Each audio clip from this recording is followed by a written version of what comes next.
Egg masala ரொம்ப சூப்பராக இருக்கும். கார சாரமாக மணமாக ரொம்ப டேஸ்ட்டாக இருக்கும். இது எப்படி செய்கிறதுன்னு பார்க்கலாம். ஒரு கடாயில் மசாலா இதுக்கு ரெடி பண்ணிக்கலாம். கொஞ்சமாக எண்ணெய் சேர்த்துக்கோங்க. மிளகு ஒரு பங்கு சேர்த்திங்கன்னா அதே பங்குக்கு சோம்பு சீரகம் 3 சேர்க்கணும். கூடவே 2 ஏலக்காவும் சேர்த்துக்கோங்க. 2 ஏலக்காய் வறுபட்டதுக்கப்புறம் சீரகம் சோம்பு, மிளகு சோம்பு சீரகம் 3ம் சமபங்காக இருக்கட்டும். நல்லாயிருக்கும் அந்த ருசி. 5 காஷ்மீர் மிளகாய் நான் எடுத்திருக்கேன். இது நல்ல கலர் கொடுக்கும், காரம் இருக்காது. அதனால 5 எடுத்துக்கோங்க. கொஞ்சமாக ஃப்ரெஷ்ஷான கருவேப்பிலை இருந்ததுன்னா அதையும் சேர்த்துக்கோங்க. 1 by 1 இளம் தீயில வறுத்துக்கிட்டே வாங்க. 2 பெரிய வெங்காயம் எடுத்துக்கோங்க. அதை பொடியாக அரியணும்னு அவசியம் இல்லை, ஏன்னா நம்ம இதை அரைக்க தான் போகிறோம். நல்லா வதங்கணும், அதனால பெரிய துண்டுகளாக கூட நீங்கள் நறுக்கிக்கிடலாம். அதையும் சேர்த்து நல்லா வதக்குங்க. அதே மாதிரி 2 கனிந்த தக்காளி பழங்களையும் சேர்த்துக்கோங்க. இதை நல்லா வதக்கிக்கோங்க. கொஞ்சம் மல்லி தலைகளை சேர்த்திங்கன்னா வாசனை நல்லா அருமையாக இருக்கும். இதை நல்லா வதக்கிக்கோங்க. நல்லா வதங்கின பிற்பாடு அதை எடுத்துக்கலாம். இதை நல்லா ஆற வச்சுடுங்க. ஆற வச்சு நைஸ் பேஸ்ட்டாக அரைச்சி எடுத்து வச்சுக்கோங்க. இப்போ நம்ம செய்ய ஆரம்பிக்கலாம். ஒரு மண் கடாயில் கொஞ்சம் எண்ணெய் விட்டுக்கோங்க. 2 டேபிள் ஸ்பூன் அளவுக்கு எண்ணெய் விட்டுக்கோங்க. நான் முட்டையை அவிச்சு தோல் உரித்து வச்சுருக்கேன். 4 முட்டைகள் எடுத்திருக்கேன். அதை கத்தி கொண்டு இப்படி கீறினீங்கன்னா, இதை மாதிரி கீறினீங்கன்னா நல்ல மசாலா உள்ளே இறங்கும். அந்த 4 முட்டைகளையுமே முதல்ல இந்த எண்ணெயில் விட்டுருங்க. எண்ணெயில் நல்லா வறுபடட்டும். இந்த முட்டைக்கு தேவையான அளவு உப்பு கொடுங்க.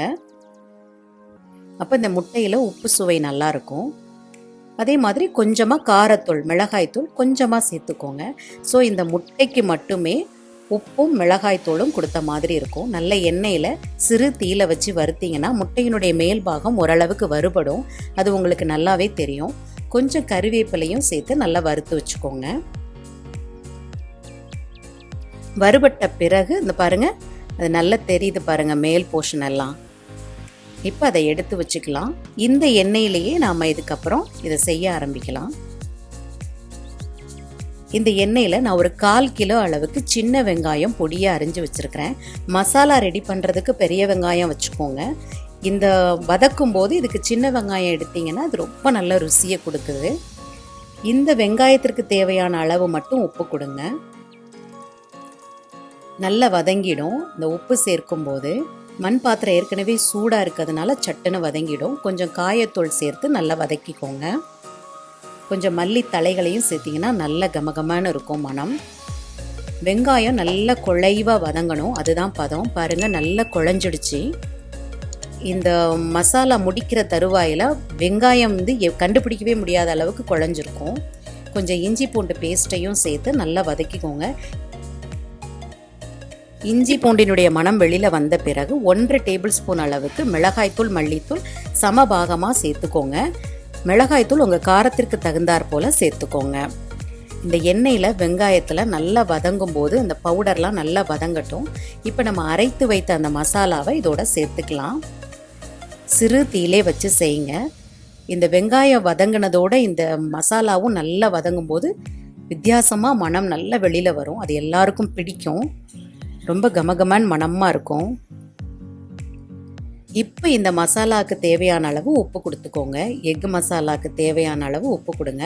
தனித்தனியாக நாம் உப்பு சேர்த்துட்டு வரோம், அதனால் கவனமாக சேருங்க.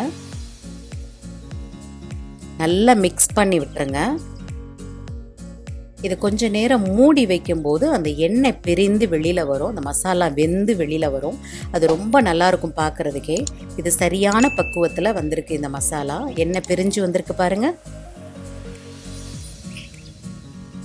இதுதான் பதம். நல்லா வந்திருக்கு பாருங்கள்.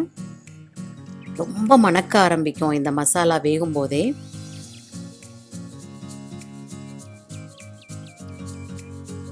நல்ல எண்ணெய் பிரிஞ்சு வெளியில் வந்துருச்சு. இது குழந்தைங்களுக்கு ரொம்ப ரொம்ப பிடிக்கும். இப்போ நம்ம ஏற்கனவே வறுத்தோம் இல்லைங்களா இந்த முழு முட்டைகள், அதை அதில் சேர்த்துடலாம்.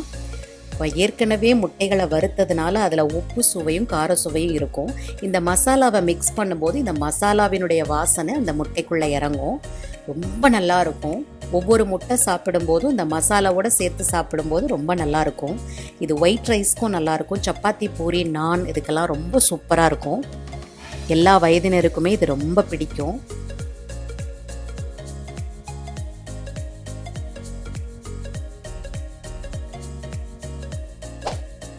இதை செஞ்சு பார்த்துட்டு உங்கள் ஃபீட்பேக் என்னன்னு எனக்கு சொல்லுங்கள். தேங்க்யூ.